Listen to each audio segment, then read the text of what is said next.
Join us over the next few weeks as we follow the route of the stunning Northumberland 250.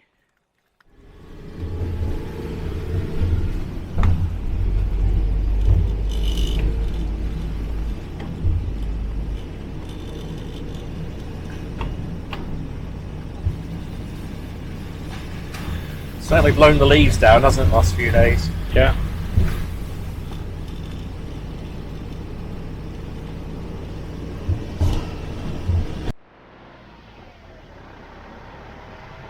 Our next stop, Kirk Yetholm, Gateway.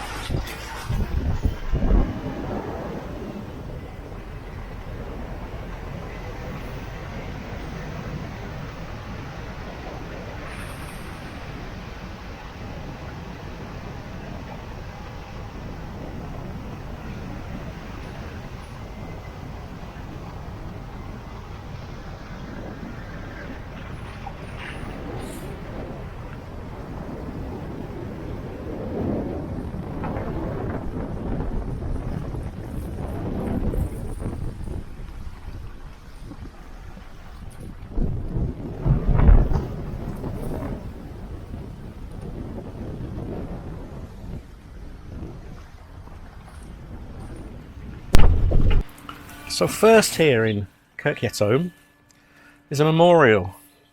This memorial reminds us of the gypsy tribe who inhabited this village from the 17th century onwards. Their customs and traditions influenced many aspects of village life. The late Vic Tokerley, who researched and related their history throughout the borders, inspired this permanent reminder of their legacy. And more about that in a little while. So there are two trails. There's St Cuthbert's Way, which is one of the most beautiful, varied and enjoyable long-distance walking routes in Britain. So it goes from Melrose right over to Holy Island, and we're at, Town Yetholm, or Kirk Yetholm here. But the main reason that Kirk Yetholm is famous is because it's the end of the Pennine Way. Long distance footpath that starts in Edale in the Peak District.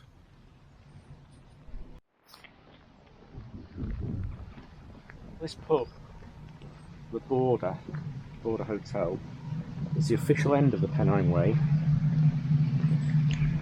It starts in Edale, as I said, in Derbyshire, and it runs for 268 miles across England's wild northern uplands.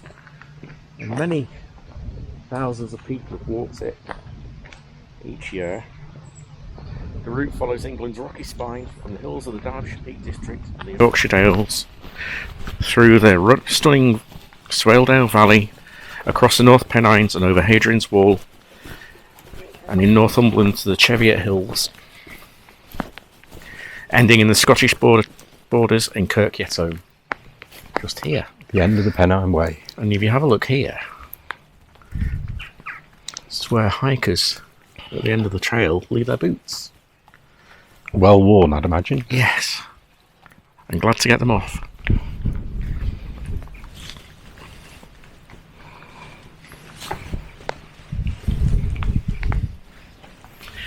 The Pennine Way was the first national trail in England and is one of the UK's most famous long-distance walks.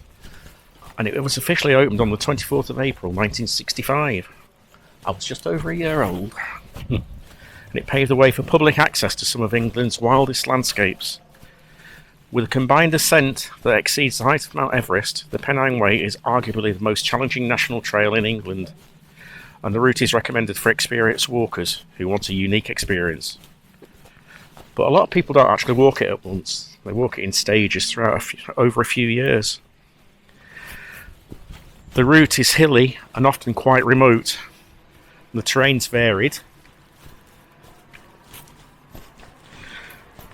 In some places the paths are smooth and firm, but in others the path may be narrow, uneven and wet and boggy. And it says in the information, it's best to take waterproofs and plenty of dry socks. And people are recommended to make the most of their trip to have some rest days at places such as Hebden Bridge, Skipton, Hawes, Appleby, or on Hadrian's Wall, and spend some time exploring, not just walking all the way. Well, we've been on and off the Pennine Way when we've been around, haven't we? We have, yeah. I mean, obviously Around Derbyshire. But also, Edale and stuff. when we went to the that plane crash, Yes, that was on the Pennine Way, and that was slabbed, wasn't it? So, Yes, yeah.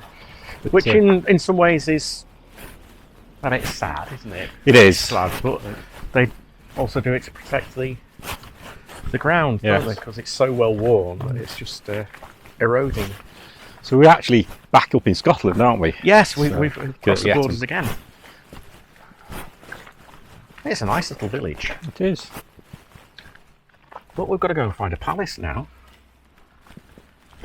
You want to think there'd be a palace here, would you really? Pretty little village. There's so many of them are around here. Yeah. And here's the bus stop. Or it was a bus stop. Not sure it is now, but it's another of those book stops.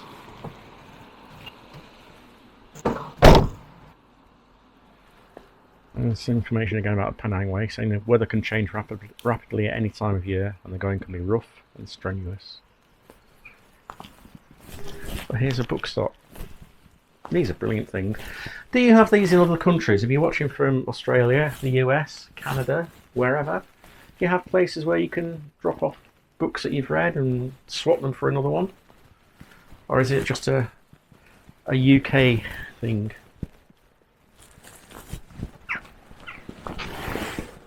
Still got to go and find this palace. This is the palace. And you might think, yeah, it's just a house with the name of the palace. And it is actually a guest house now, a holiday cottage. But it's got an interesting history.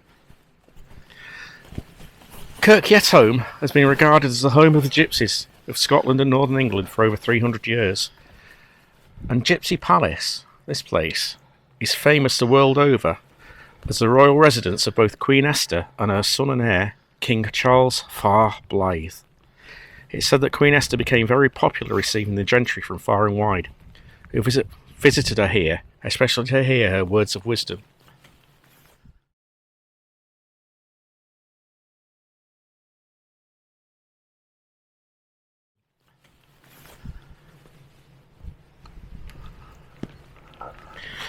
Kirk Yetholm has been regarded as the home of the gypsies in Scotland for over 300 years. It's amazing, really, isn't it? It just seems so far away. There's no records, really, of how old the cottage is. Though it has been mentioned in some records as early as the early 1800s. Right. You really wouldn't expect a small village like this to be home of a palace. No, the heart of the kingdom. Yes. So when the long distance walkers arrive at the pub, they sign a logbook as a record to say they've completed it.